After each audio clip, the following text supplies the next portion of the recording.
me donne en parfum, Seigneur. Je me donne en parfum pour toi. Je me donne en parfum, Seigneur. Je me donne en parfum pour toi. Un parfum qui chante, parfum qui danse, un parfum mélodie, roulant de tout mon être, Nami Kapie.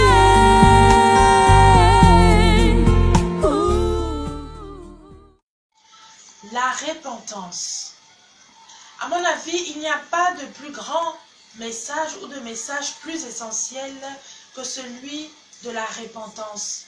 Sinon, la parole de Dieu, qui est Dieu, ne l'oublions pas, ne dirait pas dans Luc 15, verset 7, qu'il y aura plus de joie dans le ciel pour un seul pécheur qui se répand que pour 99 justes qui n'ont pas besoin de repentance. J'aimerais que vous réalisiez avec moi la teneur des propos utilisés dans cet extrait biblique.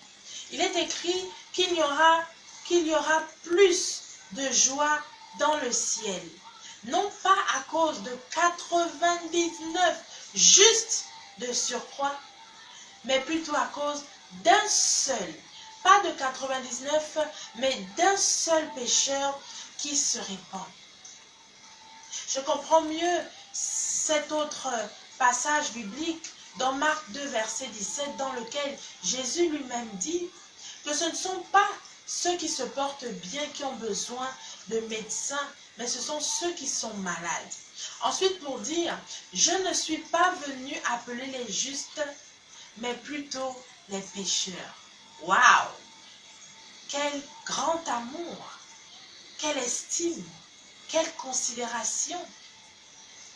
Pouvez-vous un tant soit peu imaginer le ciel en joie, en effervescence, à cause d'un seul pécheur qui se serait repenti? Si la Bible déclare qu'il y a de la joie dans le ciel lorsqu'un seul pécheur se répand, à combien plus forte raison lorsqu'il s'agit de 2, de 10, de 500, de 1000, de 2000 pécheurs, 2000 âmes qui se répandent. Je crains que ma pensée humaine et limitée de surcroît ne puisse imaginer, ne puisse deviner la joie, cette joie dont nous parle la parole de Dieu. Lorsqu'il prêchait dans le désert en Judée, selon Matthieu 3, verset 2, Jean-Baptiste pouvait dire « Repentez-vous car le royaume des cieux est proche ». Et même le Seigneur Jésus lui-même, au commencement de son ministère, vous pourrez le lire dans Matthieu 4, verset 17, prêchait également la même chose. Il disait « Repentez-vous car le royaume des cieux est proche ».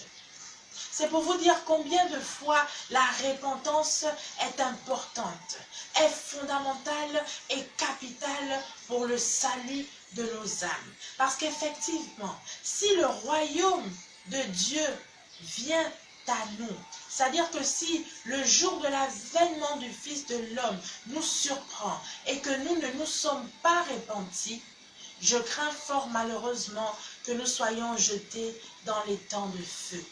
Mais qu'est-ce que la repentance? C'est quoi la repentance? La repentance, c'est le fait de se détourner de ces mauvaises voies et de se tourner vers Christ et à travers lui vers Dieu. C'est le fait de se détourner du péché et d'accepter le salut en Christ. En acceptant ce dernier dans sa vie, non seulement comme Seigneur personnel, mais aussi comme Sauveur, car il est celui qui nous délivre du châtiment du péché. La repentance implique un changement de maître et nous fait passer de la seigneurie de Satan à la seigneurie de Christ et de sa parole. Franchement, il n'y a pas de honte à à se repentir. Il ne s'agit pas ici d'une affaire publique, mais c'est une affaire qui ne concerne que vous et votre Créateur.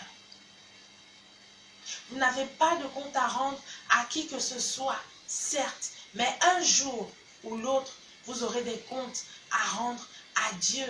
C'est une affaire d'éternité, c'est une affaire de salut. Vous ne le savez peut-être pas par ignorance ou par manque de discernement. Mais je puis vous assurer que les temps dans lesquels nous sommes aujourd'hui sont plus que jamais accomplis. Et le royaume de Dieu est aujourd'hui beaucoup plus proche de nous que nous ne pouvons l'imaginer. C'est pourquoi j'interpelle tous ceux et celles-là qui, à travers le monde, n'ont pas encore donné leur vie au Seigneur Jésus. Je vous exhorte et vous encourage vivement à le faire, à l'accepter dans votre cœur et dans vos vies comme votre Seigneur et Sauveur personnel, car Jésus-Christ de Nazareth est le seul et unique vrai Dieu et Sauveur de l'humanité.